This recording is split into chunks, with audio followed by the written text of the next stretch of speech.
পাপিষ্ট এই মানুষগুলোকে আমি আল্লাহ জাহান্নামে হাঁকিয়ে নিয়ে যাব। দুইটা অর্থ আছে বিরদার।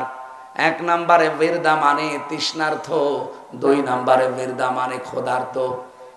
ক্ষুধার্ত এবং তৃষ্ণার্ত অবস্থায় তারে জাহান্নামে নিয়ে যাব হাঁকিয়ে।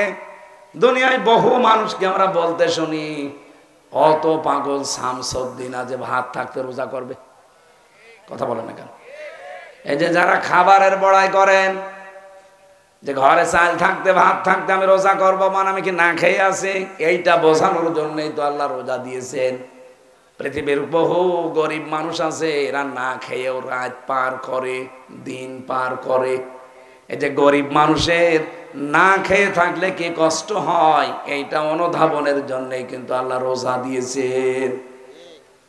যারা এ মাসেও রোজা রাখে না, উদর পূর্ণি করে খায়, পূর্তি করে খায়, এদেরকে আল্লাহ কিয়ামতে ক্ষুধার্ত তৃষ্ণার্ত রাখবে এবং ধাক্কা দিতে দিতে অনাসুক, মানে ধাক্কা দিতে দিতে জাহান্নামে নিয়ে যাবে।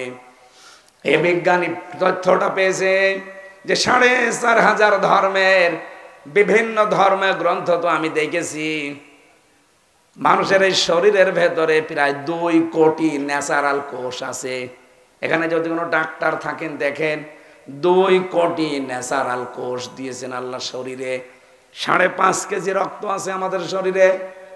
আমাদের মাথার ভেতরে আছে সামনে ফ্রন্টাল লব, এরপরে প্যারাইটাল লব, এরপরে অক্সিপিটাল লব, এরপরে টেম্পোরাল লব, এরপর আছে মোটর কর্টেক্স, এরপর আছে সেন্সরি কর্টেক্স, এরপর আছে লব। ৭০,০০০ জিনিস মাথার ভেতরে পাবেন। এত তার এই মাথা থেকে পুরা শরীরে জোড়া দেওয়া আছে, আপনি শুধু চামড়া খুলে ফেলে দেন, দেখেন মনে আবার ইঞ্জিনিয়ারিং কায়দায় সেট করা। আল্লাহ এত বড় ইঞ্জিনিয়ার। এখানে যদি কম্পিউটার ভেড়াতেন, এটা না ভেড়িয়ে আপনাকে আমি হাতে কলমে দেখাতে পারতাম, আপনার ঈমান আরো বেড়ে যেত। এই বিজ্ঞানী চিন্তা করছে কোষগুলো কি কাজের দেখি। শরীরের ভেতরে প্রায় ২ কোটি তিনি কোষ পেয়েছেন। আর এই যে একাধারে যারা ১২ মাস খেতেই থাকে, এগুলো দিয়ে আরো কিছু অতিরিক্ত কোষ তৈরি হয়। ন্যাচারাল্লাহ যেগুলো দিয়েছেন প্রাকৃতিক ভাবে, ওইগুলো বাদ দিয়ে যদি কিছু বৃদ্ধি হয় শরীরে, ওইটার দ্বারা শুধু বৃদ্ধি হয়ে ক্ষান্ত হয় না, আরো ২টা জিনিস তৈরি করে। ১ নম্বরে টিউমার, ২ নম্বরে ক্যান্সার। কথা বুঝতেছেন? যারা শরীরের ভেতরে ২ কোটির উপরে কোষ বৃদ্ধি হতে থাকে, তাদের শরীরে ২টা রোগ বাসা বাঁধে।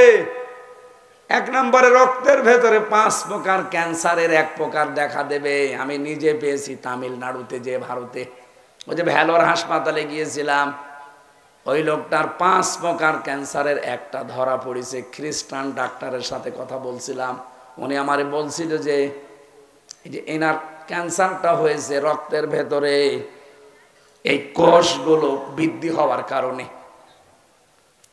২য় নম্বরে আপনার টিউমার হবে। আপনি দেখেন কারো শরীরের ভেতরে হয়তো টিউমার ভেসে ওঠে, যে আমার একটা হয়েছে, এটা ভেসে উঠেছে। অনেকের ভেসে ওঠে না, ভেতরেই থাকে। তাহলে এই কোষগুলোকে আপনি কন্ট্রোলে রাখা লাগবে। এই ওসামি, এই বিজ্ঞানী প্রমাণ করছে যদি এটা আপনাকে কন্ট্রোলে রাখতে হয়, বছরে কমপক্ষে ৩০ দিন একাধারে ১২ থেকে ১৪ ঘন্টা, ৩০ দিন দিনের বেলা যদি কেউ না খেয়ে থাকতে পারে, তাহলে যে আসল কোষ আছে ও খাবার খুঁজতে থাকে। সারাদিন যেহেতু পেটে খাবার নেই, ও খাবে কি? ওই আশপাশে যে কোষগুলো বৃদ্ধি হতে থাকে, তখন ওটা একটা একটা করে ধরে ধরে খায়। ৩০ দিনের ভেতরে পোড়াটা খেয়ে সাবাড় করে ফেলে, আর একটা কোষও বাকি থাকে না। এ বিজ্ঞানী ৪৫০০০ ধর্মগ্রন্থ মিলিয়েছে একটা করে, ওকে এমনি নোবেল দেয়নি, দিয়েছে এই কারণে। কোন ধর্মীয় গ্রন্থে তথ্যটা পাইনি। সর্বশেষ দেখছে কোরআনে কারিমের সূরা বাকারার ১৮৪ নাম্বার আয়াতে আমার আল্লাহ তথ্য ১৫০০ বছর আগে দিয়েছেন। আপনি সুস্থ থাকতে চাইলে রোজা রাখা লাগবে। এই জন্য ফালিয়া সমহ আল্লাহ তাকিদ দিয়ে বলেছেন, তোমাদের ভেতরে কেউ যদি রোজার মাস পেয়ে যায়, মাস্ট বি তাকে রোজা রাখাই লাগবে। এ ঘোষণা কার? এই জন্য যেহেতু শুরু হচ্ছে আজকে থেকে, নিয়ামতের শুকরিয়া আদায় করেন। কত মানুষ গত বছরে এই দিনে রোজা রাখা ধরছিল, কিন্তু এখন রোজা রাখা দূরের কথা, কব্বরে চলে গেছে। কথা বলে না কেন? আমরাও চলে যেতে পারতাম না? ওটা কবরের হিসাব তো বাদ দিলাম, যে দুনিয়ায় আপনি সুস্থ থাকতে চাইলে রোজার বিকল্প এই পৃথিবীতে আল্লাহর আর কোনো বিধান নেই। ইলিয়াস ভাইয়ের শেষের কথা ছিল এই, যে দুনিয়ায় যত বিধান আল্লাহ নাজিল করেছেন জিবরাইলকে দিয়ে, আর নামাজ আর রোজা, এই দুইটা বিধান আমার আল্লাহ নবীকে আরো সে নিয়ে লিখে দিয়েছেন। 50 ওয়াক্ত নামাজ দিয়েছিলেন, 6 মাস একাধারে রোজা দিয়েছিলেন। নবীজি তো আনন্দে ছিলেন যে অনেক পেয়েছি। হঠাৎ নবী মুসার সাথে দেখা 6ষ্ঠ আসমানে, ডাক দিয়ে বলে, আল্লাহ কি দিয়েছে আপনাকে? 6 মাস রোজা, 50 ওয়াক্ত নামাজ। মুসা নবী বললেন, দেখেন আপনার চাইতে কিন্তু আমার অভিজ্ঞতা বেশি, আপনার উম্মত পারবে না, যান আল্লাহকে বলেন কমাতে। রব্বুল আলামিনকে গিয়ে বলে, হে মালিক, আমি কিন্তু আসতে চাইনি, তোমার নবী মুসা আমারে পাঠিয়েছে, তুমি আমার নামাজটা আর রোজাটা একটু কমিয়ে দাও। আল্লাহ পাক বলেন, ঠিক আছে যান, 10 ওয়াক্ত কমিয়ে দিলাম। বারবার এভাবে আসে আর যায়, কমাতে কমাতে শেষে আছে মাত্র আর 5 ওয়াক্ত আর 1 মাস রোজা। 5 বার ফেরত দিয়েছে। কত ওয়াক্ত কমিয়েছে? 45 ওয়াক্ত, আর 5 মাস কমিয়ে ফেলেছে। মুসা নবী বলে, হে রাসূল, আপনি আরেকবার যান, আরেকটু কমান। আমার মনে হয় আরেকবার গেলে ভালো হইতো।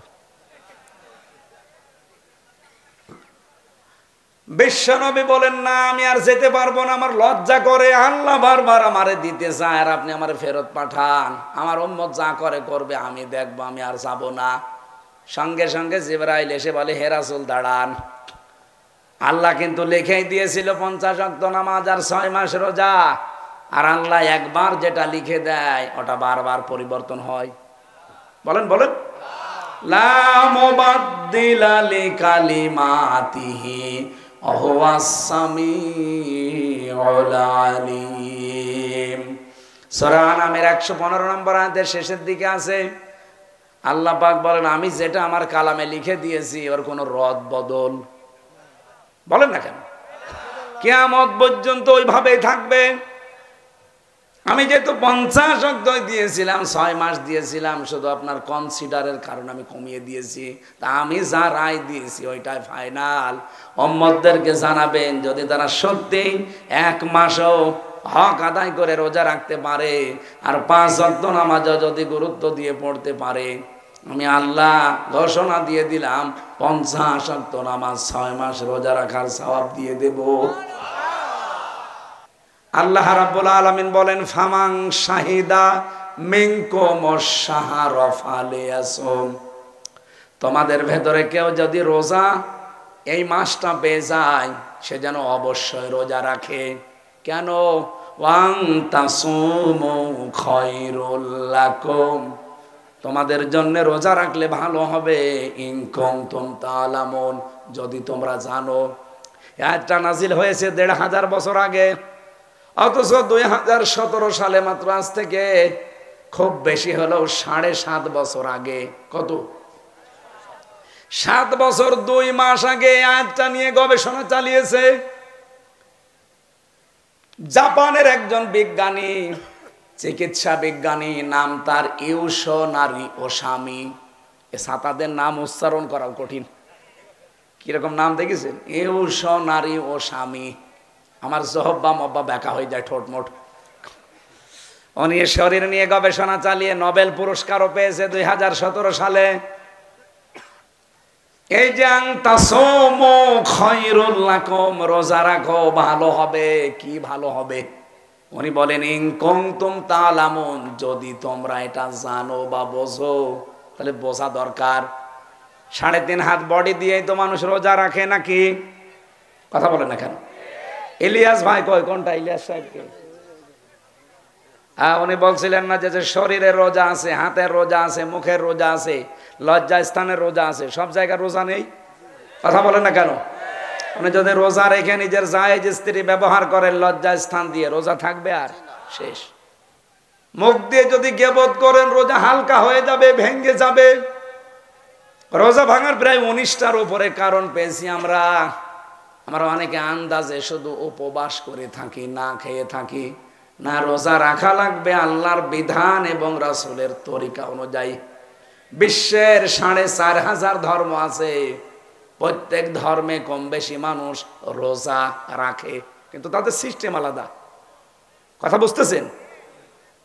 কুতিবা আলাইকুমুস সিয়াম, তোমাদের উপরে রোজা লিখে দিলাম, কামা কুতিবা আলাল্লাযিনা মিন ক্বাবলিকুম, যেমন লিখে দিয়েছিলাম তোমাদের পূর্বে যারা বিদায় নিয়েছে তাদের উপরেও। তার মানে রোজার এই বিধানটা শুধু আমাদের উপরে না, যত মানুষ এই দুনিয়া থেকে বিদায় নিয়েছে প্রত্যেক জাতির উপরেই ছিল। আর সিস্টেমটা কি ছিল? ইহুদিরাও রোজা রাখে, ওরা সেহরি করে না। খ্রিস্টানরাও রোজা রাখে, ওরা ইফতারি করে না। আপনি এই যে মুশরিক যারা আমাদের পাশের দাদা বাবুরা, এরাও রোজা রাখে, উপোস থাকে, এরা সেহরিও করে না, ইফতারিও করে না। আমাদের নবী মুহাম্মদ রাসূলুল্লাহ যে রোজা রেখে দেখিয়েছেন, শুধু দেখাননি, তিনি বলেছেন যে তোমরা সেহরি করবা, কারণ এর ভেতরে বরকত আছে। লিসাইমি ফারহাতান, ফারহাতুন ইনদা ফিতরিহি ওয়া ফারহাতুন ইনদা লিকাই রাব্বিহি।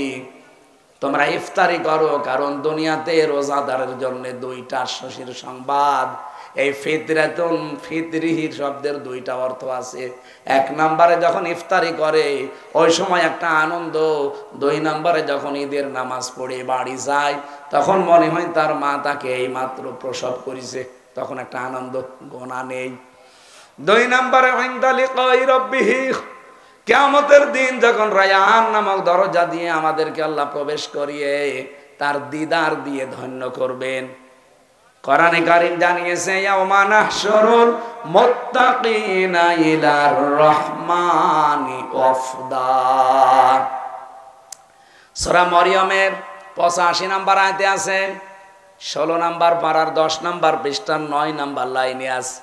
রব্বুল আলামিন বলেন, সেদিন আমি হাজির করব আমার মুত্তাকিদেরকে রহমানের দরবারে। কিভাবে?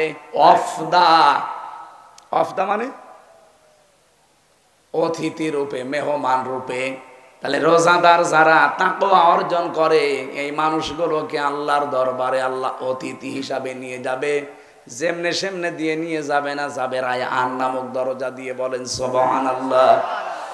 এর পরের আয়াতে দেখেন, অনাসুকুল মুজরিমিনা ইলা জাহান্নামা ওয়িরদা। আল্লাহর কথা কোন নড়ন চড়ন, পরিবর্তন পরিবর্ধন, আরো জোরে। কিন্তু বাংলাদেশে বহু মানুষের রায় পর্যন্ত পরিবর্তন পরিবর্ধন হয়ে যাচ্ছে। এই যে এটিএম আজহারুল ইসলামের রায় আপনারা দেখেছেন, পাল্টিয়ে গেছে। এখন যারা দায়িত্বে আছে বিচারপতির, ওরা বলছে না মঞ্জুর করলাম, রিভিউ করতে পারেন, আপনারা আবার মামলা তুলতে পারেন। তার মানে এটার দ্বারা বোঝা যায় আগে যারা রায় দিয়েছিল এটা ভ্রান্ত এবং পথভ্রষ্ট, ন্যায়ভ্রষ্ট, মিথ্যা রায়। এক কথা বলেন এখন, আপনি একবার রায় দিয়ে দিলে ওটা তো নড়ন চড়নের কথা না। হাকিম নড়বে, হুকুম নড়বে না। আর আমাদের হাকিমও নড়ে, হুকুমও নড়ে। এটা এখন প্রশ্নবিদ্ধ। শুধু বাংলাদেশে না, আন্তর্জাতিকভাবে 257টা রাষ্ট্র দুনিয়ায় কি কথা আসতেছে আপনি দেখতেছেন। তার মানে এর আগে যতগুলো মানুষকে ফাঁসির রায় দিয়ে মারা হয়েছে সবগুলো মিথ্যা, সবগুলো বানানো। আর শুধু হাসিনার হিংসার কারণে, ওনার হিংসায় যারা পড়েছে তার জীবনে জেলে পুড়ে সরকার হয়ে গেছে। আমার মতো ছোট মানুষও পড়েছিল 3 বছর শেষ। আমি কি বানিয়ে বলছি? আমি তো ভিকটিম নিজে আমি দেখেছি। ওই আয়না ঘরে আমিও ছিলাম 10 দিন মাটির নিচে, আমিও জানি যে কি অবস্থা ওখানে। আমি তো মিনিটা ছিলাম, বিগটা আরো কঠিন। ওই যে ব্যারিস্টার আরমান মীর কাশেম আলী সাহেবের ছেলে ছিল 8 বছর, বিগটায় চোখ বেঁধে ফেলে রাখতো ওনারে, এরকম চেয়ার দেয় দেখেছি। আমার আগে একজনকে নিয়ে গেল, যে কি চিল্লাচ্ছে, কি গো এত চিল্লাই। পরে শুনলাম এসে আমারে বলছে, ভাই আমার এইভাবে বেঁধে রেখেছিল চেয়ারে, হাতের সাথে পায়ের সাথে বেল লাগিয়ে দিল।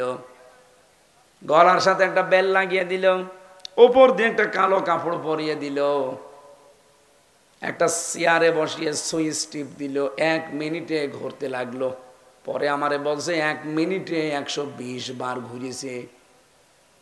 আমি যে কয়টা জিনিসের নাম বললাম মাথার ভেতরে কোন খুব সূক্ষ্ম জিনিস, আপনি কম্পিউটারে দেখবেন। এই যে ফ্রন্টাল লব, অক্সিপিটাল লব, প্যারাইটাল লব, এটা কত সূক্ষ্ম জিনিস।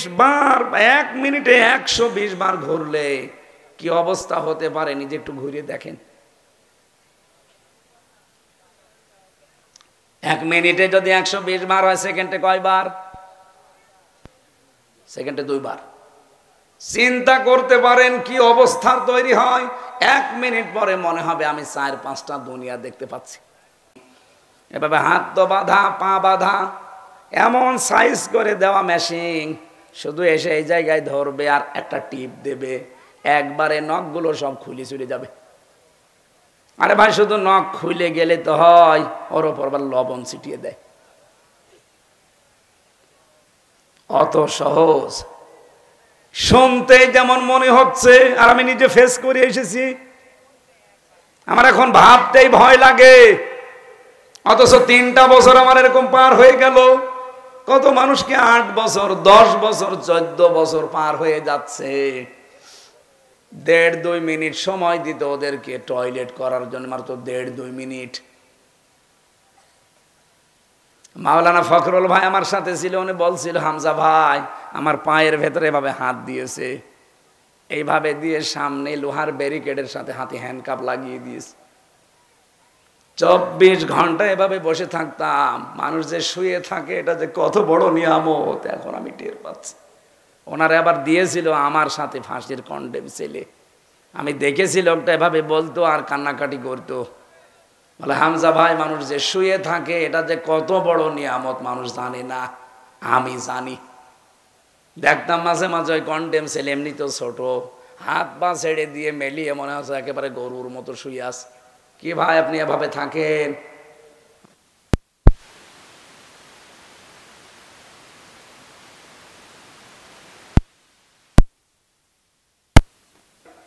আমার এই পিঠের নীল দাঁড়া যেটা, এটা ব্যথা হয়ে গেছে।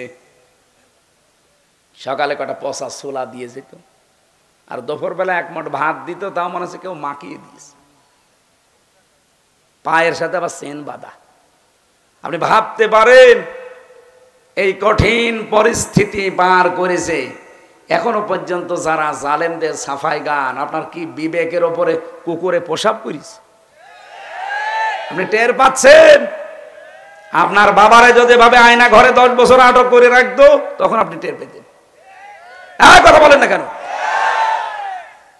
এখনো পর্যন্ত অনেক জালেমের মুখে, চার দোকানে দেখেন আপনি, যে কত মানুষ গফাইগিরি করছে।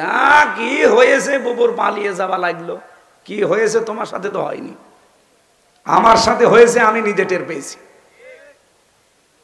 ওনার আন্ডারে যারাই পড়েছে ওনার রোশানলে তাকান। এই জন্য সুরঞ্জিত বাবু বলেছিল, বাঘে ধরলে ছাড়ে, হাসিনা ধরলে যেই পড়েছে ওনার সেই শেষ। এই জন্য উনি যখন পালিয়েছে, ওনার দেওয়া রায় ও দেশে, এই দেশে যেন আর কার্যকর না হয়। কারণ এই 15.5 বছরে যত মিথ্যা মামলা, মিথ্যা সাক্ষী আমাদের জীবনটা নষ্ট করে দিয়েছে। আমারে নিয়ে গেল আমার গ্রামের বাড়ি হালসা, ওই যে পাটিকাবাড়ি ইউনিয়ন, পাটিকাবাড়ি ইউনিয়ন আমাদের ডাবিরা ভিটা গ্রামে বাড়ি। আমার বাড়ি থেকে নিয়ে গেল, আর পরের দিন পেপারে দিল যে ওনার আমরা চোড়হাঁস থেকে নিয়েছি। পুরাটা মিথ্যা কথা। এই যে মিথ্যা আরম্ভ হয়ে গেল, পুরা 3 বছর একাধারে মিথ্যার উপরে। অথচ ওই মামলাটা আমি এই যে আগস্টের 5 তারিখের পরে শুধু তুলতে দেরি, শুধু জামিন না, একেবারে খারিজ করে দিয়েছে।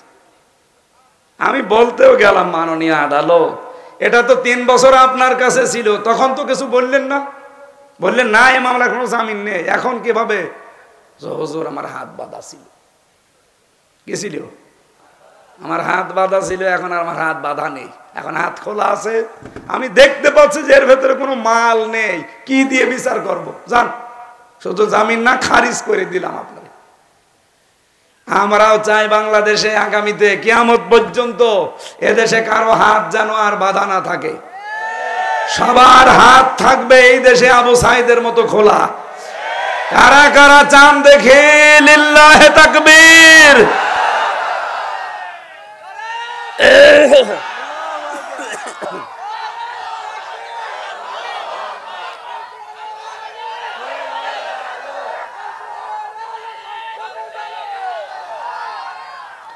আলহামদুলিল্লাহ ভাই, আমি রমজানের শিক্ষা নিয়ে যে পর্যন্ত এসেছিলাম যে রায় আল্লাহ রায় দিয়েছেন, তার নাই কোনো নড়ন চড়ন নেই, পরিবর্তন নেই। বাংলাদেশেও যদি এরকম রায় আমরা দিতে পারতাম, এখন আন্তর্জাতিক মহলে আপনি মুখ দেখাতে পারবেন? আপনার নামে তো হেগে সেই কি সুইজারল্যান্ডের হেগে মামলা হবে আন্তর্জাতিক আদালতে, যে আপনি যা করেছেন সব হিংসা করে আর রাগের বশবর্তী হয়ে। অথচ যারা দায়িত্বে থাকে বাংলাদেশের 1628 জন মানুষ দায়িত্বে আছে, কয়জন? কথা বলেন। এরা প্রত্যেকে দায়িত্ব নেওয়ার সময় এই শপথ বাক্য পাঠ করে যে আমরা হিংসা করে রাগের বশবর্তী হয়ে বা আবেগের বশবর্তী হয়ে কোনো কাজ করব না। এটা যদি করতো বাংলাদেশ জান্নাত হয়ে থাকতো, কিন্তু না, এটা হয় না। আর আগামী থেকে এরকম কোনো ভুলভাল রায় আমরা আর চাই না। যেহেতু এটিএম আজহারুল ইসলাম একজন নির্দোষ মানুষ, আমি 3 বছর তার সাথে ছিলাম। মানবতার জন্য, ইসলামের জন্য তার যে দরদ, এই জালেমদের রোশানলে পড়ে তার 13টা বছর জীবন থেকে নষ্ট হয়ে গেল। আমরা চাই এইরকম নিরপরাধ যারাই আছে সবাইকে যেন মুক্তি দেওয়া হয়। অনেক ভাইরা এখন দেখছি বলছে না উনি সাজাপ্রাপ্ত, ওনাকে ছাড়া যাবে না। এই কথা যদি আপনি বলেন তাহলে তারেক জিয়া, সেও তো সাজাপ্রাপ্ত, তার 9 বছর সাজা ছিল। এই কথা বলছি না কেন? তারেক জিয়ার বউ 3 বছর সাজাপ্রাপ্ত, তারেক জিয়ার মা 6 বছর সাজাপ্রাপ্ত। তাদেরকে যদি খালাস দেওয়া যায়, বের করে দেওয়া যায়, মুক্তি দেওয়া যায়, তো এই মানুষটাকে দেওয়া যাবে না কেন? এই কথা বলেন না কেন? আপনি শুধু পক্ষপাতিত্ব করেন কোন কারণে? আপনার বিবেক নেই?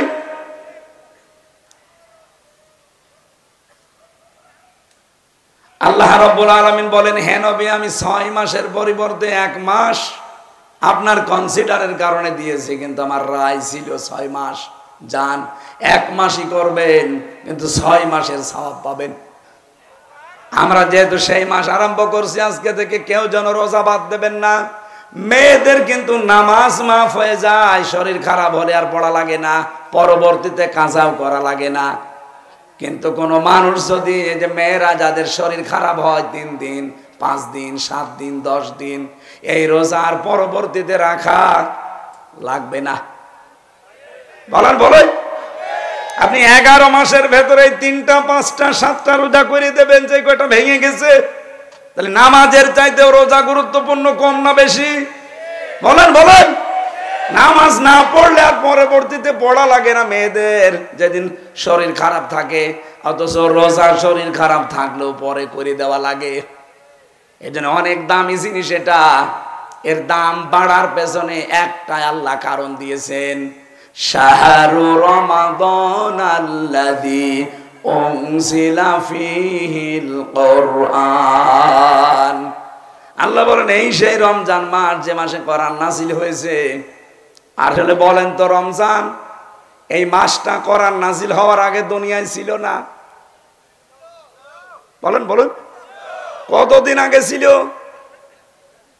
ইন্না ইদ্দাতাশ শুহুরি ইনদাল্লাহি 12 শাহরান ফি কিতাবিল্লাহ ইয়াওমা খালাকাস সামাওয়াতি ওয়াল আরদা মিনহা আরবাআতুন হুরুম।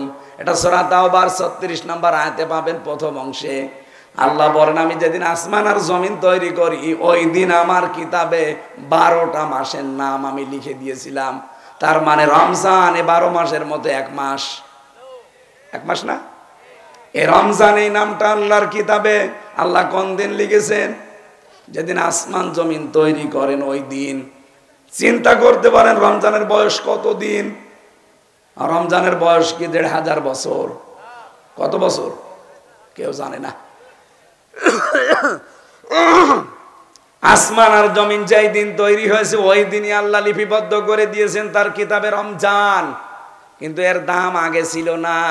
আগে ছিল সফরের মতো, রবিউল আউয়ালের মতো, রজবের মতো, শাবানের মতো। কিন্তু রমজান আসার পরে কোরআন নাজিল হয়েছে, আল্লাহ পাক রমজানের দাম এত বাড়িয়ে দিয়েছেন। মাগরিব পর্যন্ত যদি আপনি সুবহানাল্লাহ ৭০ বার পড়তেন যে সওয়াব পেতেন, মাগরিবের পর থেকে আবার ৩০ রোজার ওই চাঁদ ওঠা পর্যন্ত একবার সুবহানাল্লাহ পড়লে এরকম ৭০ বার সওয়াব পাবেন। একটাই মাত্র কারণ কোরআন। জোরে বলেন কি? আরো জোরে।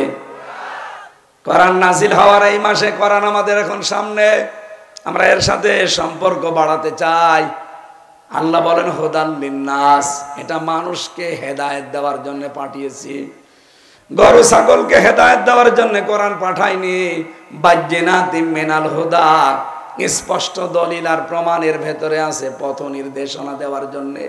আল ফুরকান, সত্য মিথ্যা পার্থক্য করার নিয়ম কোরআনে আছে না নেই? সুতরাং রমজান পেয়েছেন, কোরআন আছে, বাকি জীবন হক আর বাতিল কোরআন দিয়ে পার্থক্য করে চালাতে পারেননি, আপনার মতো কপাল পোড়া দুনিয়া আর কেউ নেই। সুতরাং আমরা যেহেতু পেয়ে গেছি রমজান, কোরআনও আছে, এখন থেকে পড়া কোরআনটা মাতৃভাষায় হলেও এই ১ মাসের ভেতরে পড়ে ফেলবেন, যেভাবেই হোক পড়ে। আপনি দেখবেন শিরিক বেদাত আপনাকে দিয়ে কেউ করাতে পারবে না। আমি জেলখানায় প্রায় ১৭০ বারের উপরে পড়েছিলাম, কারণ ৩ বছর কোনো কাজ নেই, তো ২৪ ঘন্টা তালা লাগানো। কিছু পড়তে চাইলে পড়তেও দিত না। একবার এক কারারক্ষীরে বললাম, ভাই সব সময় খালি তালা লাগিয়ে রাখেন, একটা বই নিয়ে এসে দিন, একটু পড়ি। ও বই দিয়েছে বঙ্গবন্ধুর আত্মজীবন। এ বই কি পড়ব? পরের সপ্তাহে একটা বই নিয়ে এসে দিল বঙ্গবন্ধুর ছেলেবেলা। আরে ভাই, আপনি কি আর বই পান না? পরের সপ্তাহে একটা বই নিয়ে এসেছে বঙ্গবন্ধুর চীন সফর। সবই বঙ্গবন্ধু, আর কিছু নেই। হুজুর আপনি আমার বই আনতে বলবেন না। আপনি আমার নাম দেখেন না, আমার নাম হচ্ছে দেবদুলাল। ও নিয়ে আনবে না, নিয়ে আনবে কি? পরে একজন কারারক্ষী পেলাম, তার নাম আছে আশরাফুল। বললাম, ভাই আপনি তো মুসলমান, আগে যেটা ছিল তো মালায়ন, আপনার তো অন্তত ইমান আছে, একটা বই নিয়ে এসে দিতে পারেন না? আচ্ছা কি লাগবে বলেন? তাফসির নিয়ে আসবেন। আল্লাহর ইশারা 2টা তাফসিরও বেছে বেছে নিয়ে এসেছে, ফি জিলালিল কোরআন আর তাফহিমুল কোরআন। আমি যেই 2টাকে সবচাইতে বেশি ভালোবাসি, আল্লাহর ইশারা ওই 2টাই নিয়ে এসেছে। এই জন্য 3টা বছরে একেবারে আয়নার মতো পরিষ্কার হয়ে গেছে কোরআন শরীফ আমাদের কাছে। আপনি খালি একটা বার রমজান একটু পুরাটা বাংলায় পড়ে দেখেন, আপনাকে দিয়ে আমি গ্যারান্টি দিচ্ছি শিরিক বেদাত কেউ করাতে পারবে না। শিরিক বেদাত করাতে গেলে আয়না সামনে চলে আসবে, এই এটা তো শিরিক, এটা তো বেদাত। আপনি যখন হক আর বাতিল পার্থক্য করে বাকি জীবনটা যদি চালাতে পারেন, আপনি সাকসেস। আল ফুরকান এই জন্য শেষের দিকে আছে।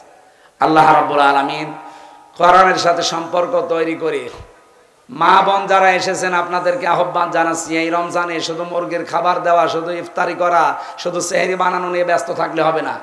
এবাদতে কাটানো লাগবে, আর এবাদতের সর্বোচ্চ মাধ্যম কোরআন। এই কথা বলেন না কেন? এখানে কোনো বয়স নেই, ছড়ি বড়ি সব, একেবারে বাচ্চা থেকে বৃদ্ধ পর্যন্ত, ছড়ি থেকে বুড়ি পর্যন্ত সবার একটাই কাজ, এই রমজানে যতটুকু সময় পান কোরআনের পেছনে শ্রম দেবেন। আর মুখে সব সময় রাখবেন লা হাওলা ওয়ালা কুওয়াতা ইল্লা বিল্লাহ। এটা সব সময়, না পাক থাকেন পাক থাকেন, অজু থাক না থাক, অসুবিধা নেই। যেখানে বসে আছেন 2 মিনিট সময় পান, পড়েন লা হাওলা ওয়ালা কুওয়াতা ইল্লা বিল্লাহ। কুষ্টিয়াবাসী, এই 4টার সমন্বয়ের নাম হচ্ছে তেলাওয়াত। এই 4টার সমন্বয়ের নাম কি?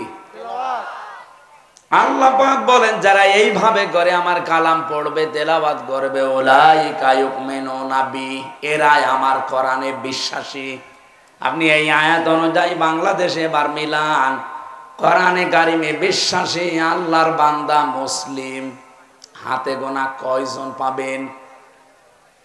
অমাই ইয়াকফুর বিহি, কেউ যদি কুফরি করে, তার মানে 4টা বিষয় যারা মানে না, তারা যেন আমার কোরআনও মানে না। কোরআনে কারিম যদি কেউ না মানে, সে কি? কাফির। বলেন বলেন, পড়া কোরআন শরীফ না, কেউ যদি কোরআনের একটা আয়াত না, একটা শব্দ না, একটা অক্ষরও যদি বলে যে মানি না, একবারেই ফতোয়া সে কাফের। কথা বলেন না কেন?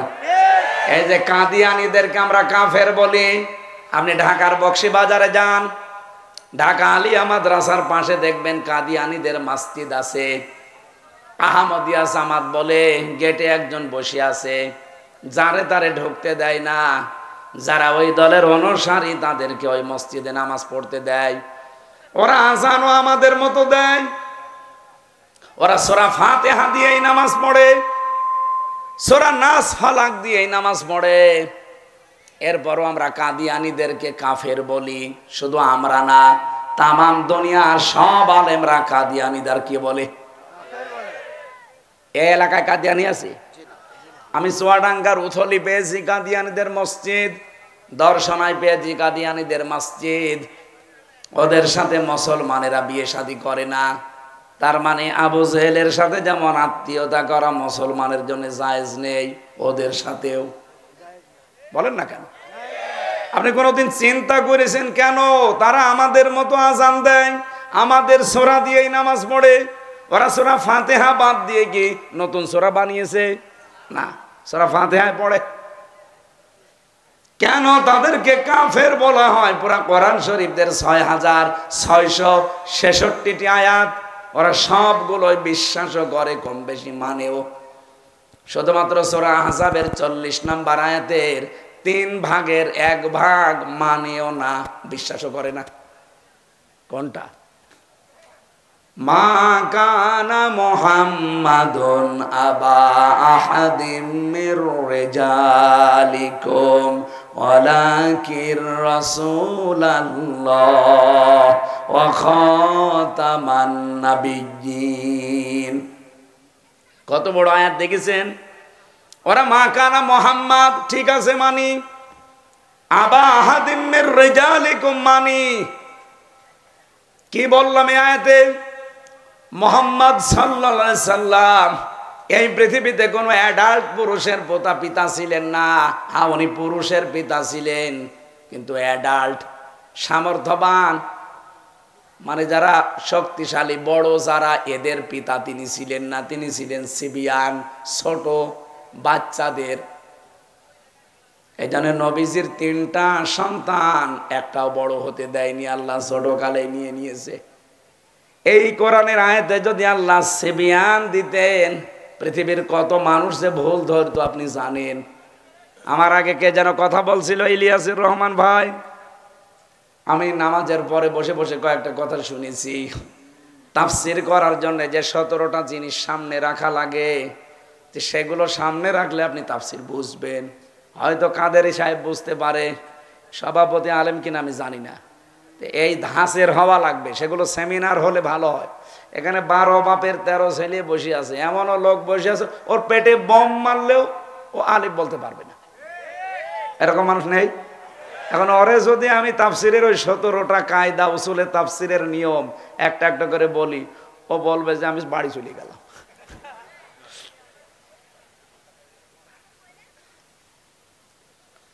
এক ছেলে এসে বই খাতা সব নিয়ে হেড স্যারের কাছে বলছে, স্যার হয় ছুটি দেন না আমি গেলাম। হেড স্যার বলছে, এদিকে যে পজিশনে তুই দাঁড়িয়ে আছিস বই খাতা ব্যাগ নিয়ে, তোরে ছুটি দিলেও তুই চলে যাবি, না দিলেও তুই পালাবি। তোর রোল নাম্বার কত? বলছে স্যার 82। ক্লাসে ছেলে মেয়ে কয়টা? 82টা। 82টা ছেলে মেয়ে, ওর রোল নাম্বার 82।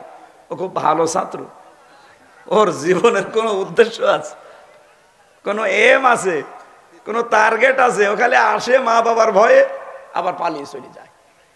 তা আপনাদের অবস্থা কি এইরকম হবে? বলেন।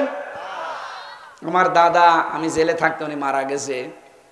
আফসোস হয় না, আমি বাংলায় বলছি, আফসোস আমার হয় না, কারণ আওয়ামী লীগ তো। আফসোস করে কি করব? এখন উনি আমার ছোটবেলায় গল্প শোনাতেন,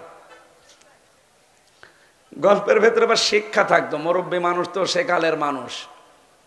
মাঝে মাঝে বলতো যে একজন ছেলে এসে কাঁদতেছে বাবার কাছে। এই কি হয়েছে? বলছে পরীক্ষার রেজাল্ট দিয়েছে।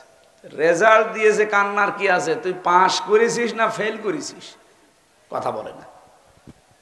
আবার কান্নাকাটি করে, যেই দিয়েছে থাপ্পড়, বলছে আব্বা ফেল করলে তো একটা কথা ছিল, ছিলাম 5-এ, নামিয়ে দিয়েছে 3। এখন আমারও 5-এ উঠতে আরো 2 বছর লাগবে। আমি কি এমনি কান্নাকাটি করছি?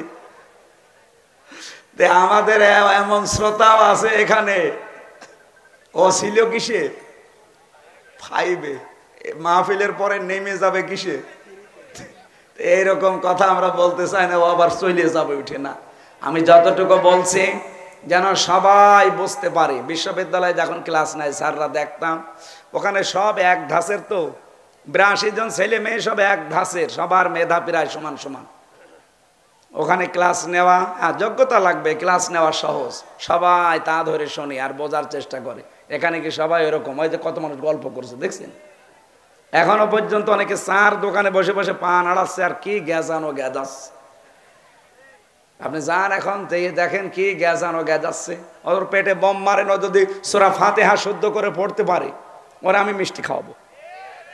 অথচ চার দোকানে বসে চা খাচ্ছে, বিড়ি খাচ্ছে আর গ্যাজাচ্ছে যে হ্যাঁ এ কি তাফসির হচ্ছে না রাজনীতি হচ্ছে? হ্যাঁ, কথা বলেন না কেন? বিশ্বাস না হলে চলেন, আমি এটা রেখে যাচ্ছি, চলেন আমি হাতে নাতে ধরবো। চলেন চার দোকানে চলেন, দেখেন কি কি গ্যাজানো। ওর মুখের কাছে মনে হচ্ছে মাওলানা ফেল, অথচ এশার নামাজও পড়েনি। কথা বলেন না কেন? তারা বিদুরের কথা, এশার নামাজও পড়েনি, আর সে ফতোয়া দিচ্ছে বসে বসে। আমার ভাইরা না, আমরা 5 থেকে 3 নামতে চাই না, আমরা তো 5-এ থাকলে আজকে 6-এ উঠতে চাই। কথা বলেন না কেন? কোরআনে কারিমের 4টা শর্ত যারা মানে না, আল্লাহ বলছেন ওরা আমার কোরআন বিশ্বাস করে না। এতটুকু বললে তো শেষ হয়ে যেত না। উলাইকা হুমুল খাসিরুন, এই মানুষগুলো ক্ষতিগ্রস্ত। বলেন নাউজুবিল্লাহ। এই জন্য আজকে যে ইবাদতটা এখানে এলাকার যুবকেরা প্রবাসীরা মিলে সাজিয়েছে, এই পৃথিবীতে যত ইবাদত আছে আফদালুল ইবাদা তিলাওয়াতুল কোরআন। হাদিস অনুযায়ী এটা এখন সর্বোত্তম ইবাদত চলছে। আমি বলেছিলাম 1 ঘন্টা কোরআনের আয়াত বোঝার চেষ্টা করেন, 500 রাকাত নফল নামাজের সওয়াব নিয়ে বাড়ি যেতে পারবেন। এটাকে আমি বানিয়ে বলেছিলাম। বলেন বলেন, নবীজির কথা না? সুতরাং আমি সহ যারাই বসে আছে, যেহেতু সেহরি আছে এজন্য আমার খেয়াল আছে, আমি চেষ্টা চালাবো খুব তাড়াতাড়ি আয়াতের মর্মবাণীগুলো বোঝানোর। সূরা বাকারার 185 নম্বর আয়াত, একটা অংশ পড়েছি। এই আয়াতটা প্রায় 6 ভাগ করলে যা হবে 1 ভাগ পড়েছি।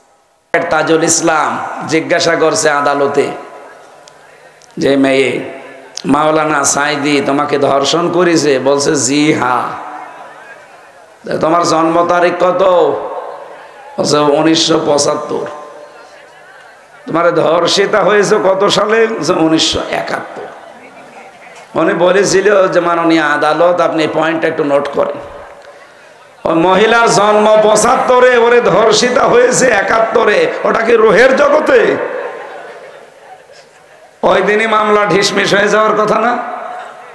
হয়েছে না? বিচারপতির দায়িত্বে যারা ছিল তাদের ভেতরে একজন ছিল কালা মানিক, ওই যে বিসি উড়ে গেছে এইটা। এই শয়তান আফসোস করে বলেছিল যে মাওলানা সাইদের ফাঁসি দিতে পারলাম না, এটা আমার জীবনের আফসোস। আল্লাহ এখন পুরাটা উল্টিয়ে দেয়নি? এই কথা বলেন না কেন? কলার পাতায় আল্লাহ শুইয়েছে তাকে, গলায় গামছা দিয়ে সিলেট থেকে টানতে টানতে নিয়ে এসেছে চোরের মতো। আর কত অপমান করবে আল্লাহ? এখনো যদি কেউ শিক্ষা না নেয়, আমার মনে হয় তার কপালে আর হেদায়েত বলে কিছু নেই। সুতরাং আমরাও যদি চাই যে না আমি শুধু মানবো না, আমি মানাবো, তখনই আমার পেছনে অনেক শত্রু লেগে যাবে। এই যে তেতুল হুজুর বলা হয়তো হেফাজত ইসলামের সাবেক আমির আল্লামা আহমেদ শফি রহমতুল্লাহ আলাই, ওনার নাম কি তেতুল হুজুর? এই কি আরম্ভ করেছেন আপনারা? আমি কি করি আর এরা কি করে? হ্যাঁ, এদের থামাতে যদি আমার গলা ভেঙে যায়। এই এদিকে আসেন, আসেন এদিকে আসেন। কানের নিচে এমন জোরে দুইটা দেবো না, বাপ বলে ফেলবেন একদম। শয়তানি করার জায়গা পাচ্ছে না, ওখানে দাঁড়িয়ে দেখে বসেন। কতগুলো মানুষ শুনতেছে দেখছেন না? আবার দাঁড়িয়ে আছে, এই লাঠি নিয়ে আসেন তো। জেলখানায় জেলারের মতো না করলে বুখারী শরীফ দিতে হবে না, বাখারী শরীফ লাগবে। একজন যদি দাঁড়িয়ে থাকেন আপনার খবর আছে। আরে রাস্তাঘাটে যদি কেউ গল্প করে, বললাম না একটা কিছু হাতে নেন।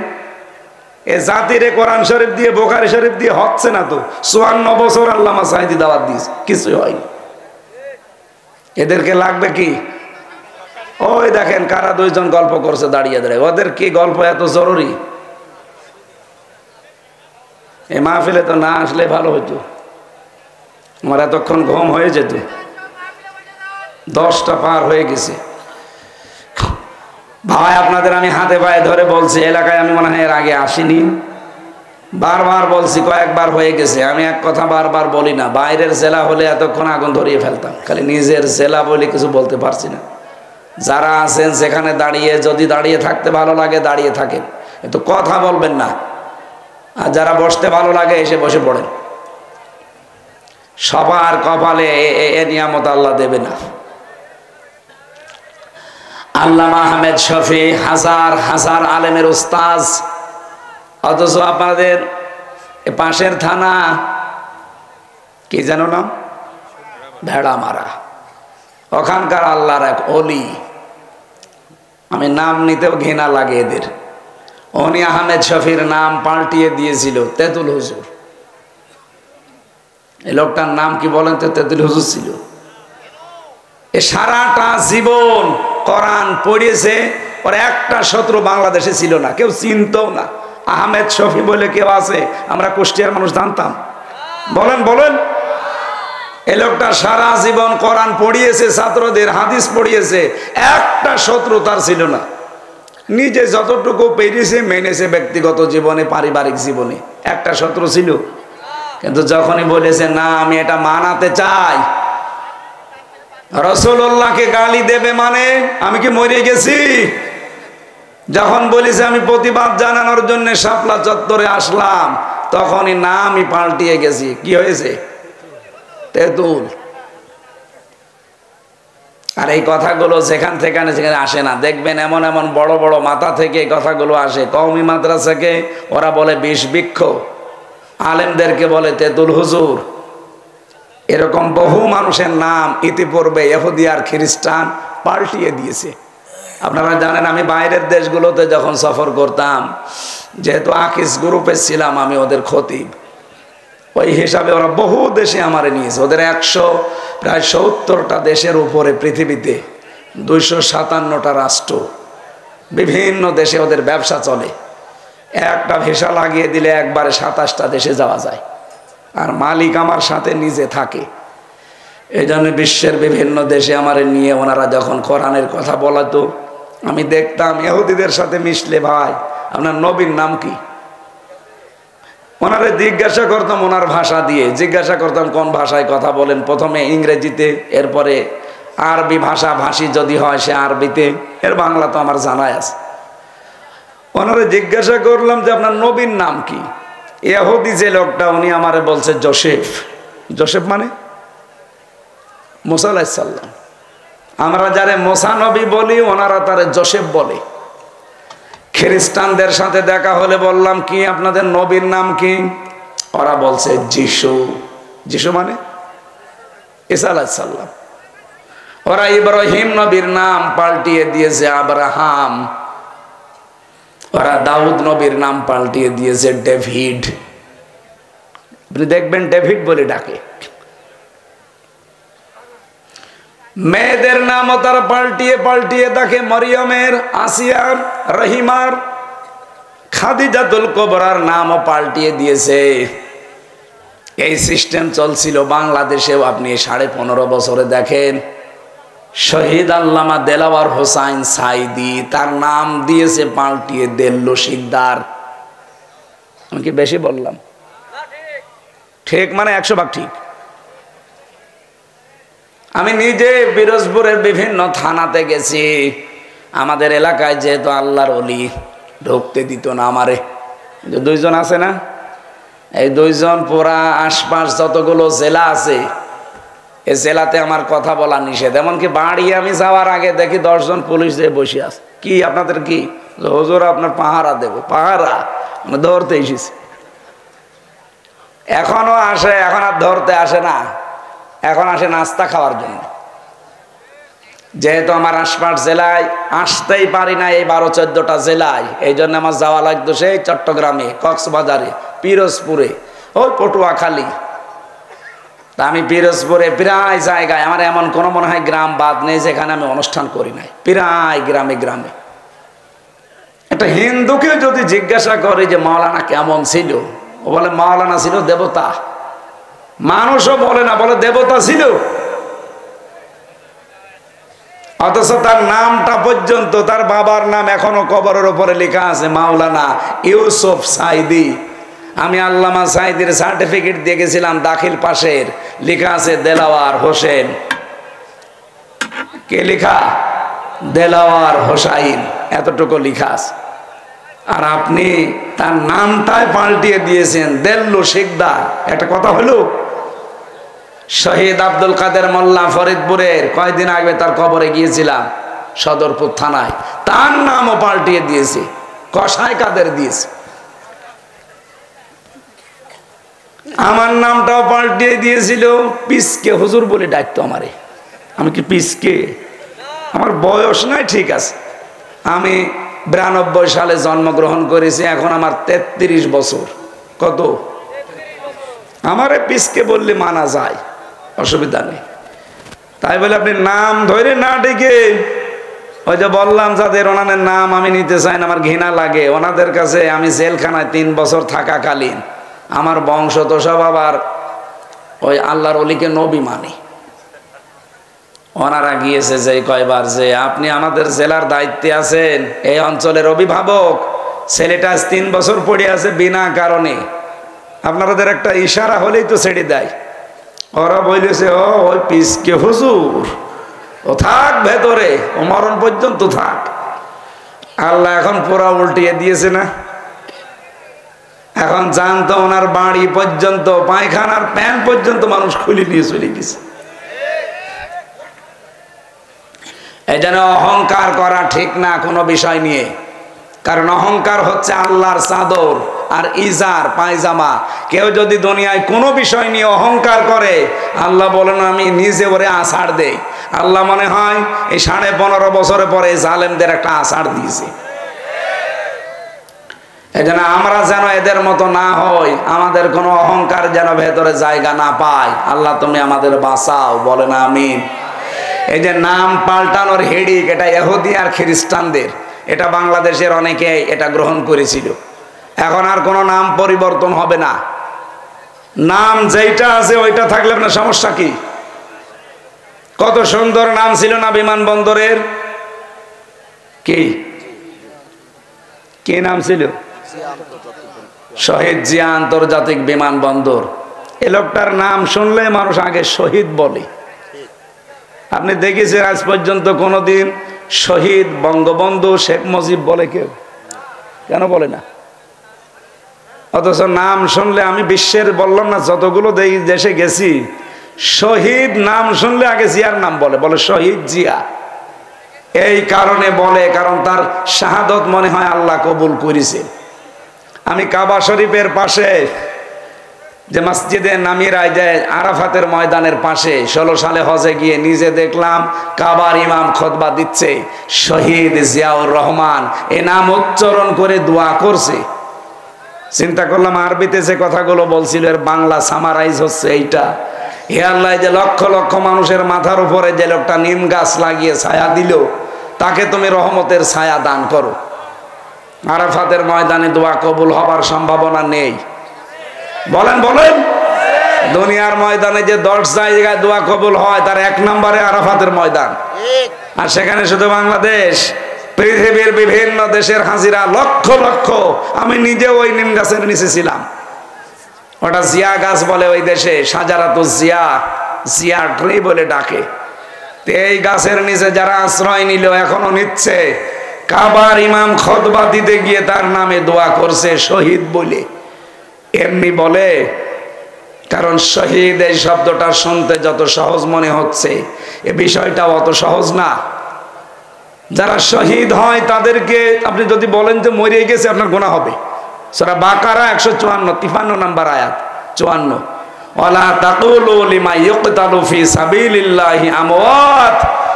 যারা শহীদ হয় কেউ যেন এই কথা না বলে যারা মরে গেছে, না, বালা হায়াউন, তারা জীবিত। ওয়ালাকিল্লা তাশউরুন, কিন্তু তোরা টের পাও না। তাই এরপরে মানুষ যেহেতু মুখের পরে ধারণা করতে পারে অন্তর দিয়ে, যেন অন্তরেও আল্লাহ নোটিশ দিয়েছেন, ওয়ালা তাহসাবান্নাল্লাযীনা কুতিলু ফি সাবিলিল্লাহি আমওয়াতা। সূরা আলে ইমরানের 169 নম্বর আয়াতের প্রথম অংশে আছে আল্লাহ বলেন, সাবধান, ধারণাও করবি না যে যারা শহীদ হয়েছে এরা মরে গেছে, না, বালা হায়াউন, বরং এরা জীবিত, ইনদা রাব্বিহিম ইয়ারযাকুন, তারা তাদের রবের কাছে রিজিক পাচ্ছে। সুবহানাল্লাহ বলতে পারেন না?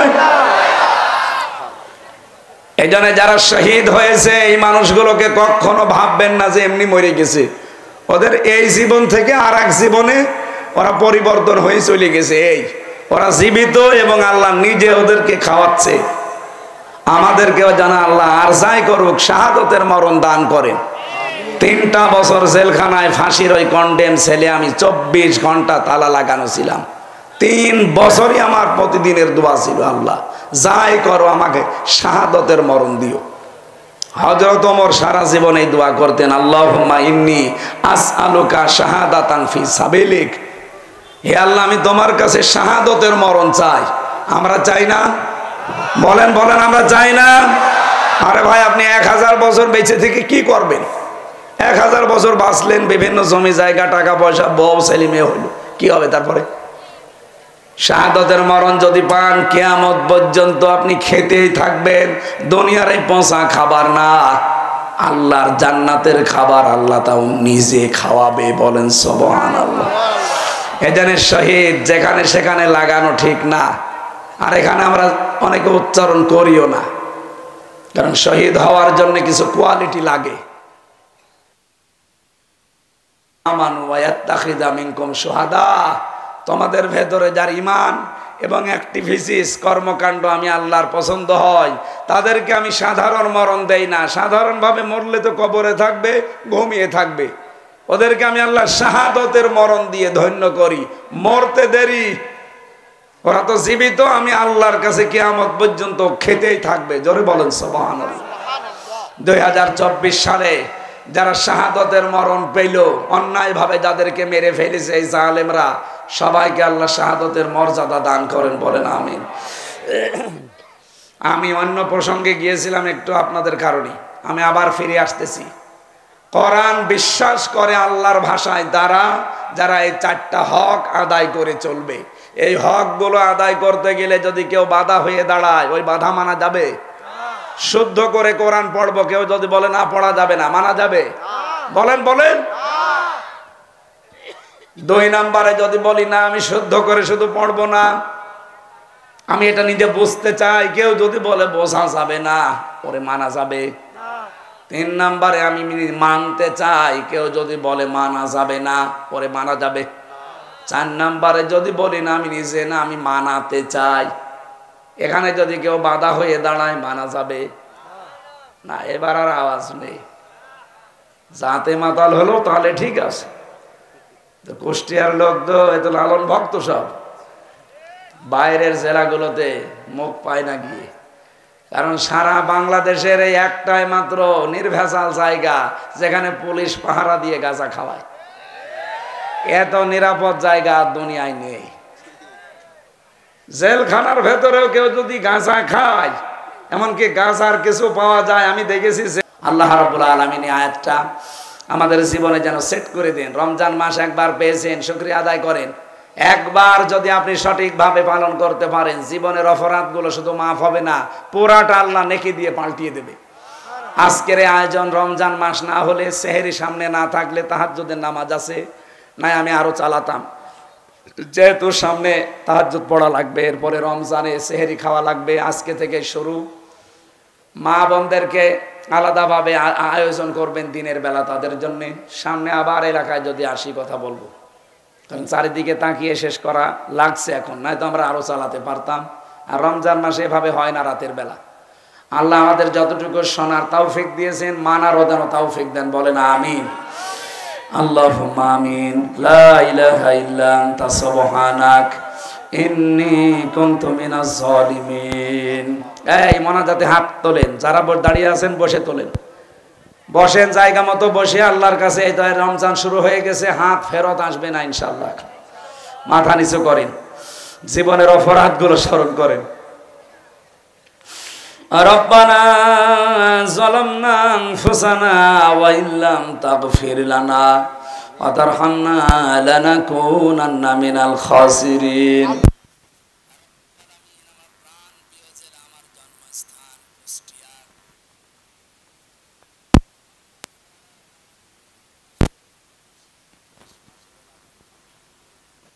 কোরআনের অনুষ্ঠান সাজিয়েছে, দেখো কত সুন্দর করে এরা সাজিয়েছে। রমজানুল মোবারকে মনে হচ্ছে বাসর ঘর বানিয়েছে। কোরআনের জন্য যারা এত পাগল, এই মানুষগুলোকে অমরের মতো বানিয়ে দাও। আয়োজনে তোমার যে বান্দা বান্দি গুলো শ্রম দিল, বিশেষ করে প্রবাসে যারা আছে, এলাকার যুবকদেরকে সাথে নিয়ে তাফসীরুল কোরআন মাহফিলের আয়োজন করেছে। আল্লাহ একটাকেও তুমি খালি হাতে ফেরত দিও না। মনের ভেতরে যার যে কামনা বাসনা আছে, আমাদের চাহিদাগুলো পূরণ করে দাও। আল্লাহ তাআলা মাহফিলের সম্মানিত সভাপতি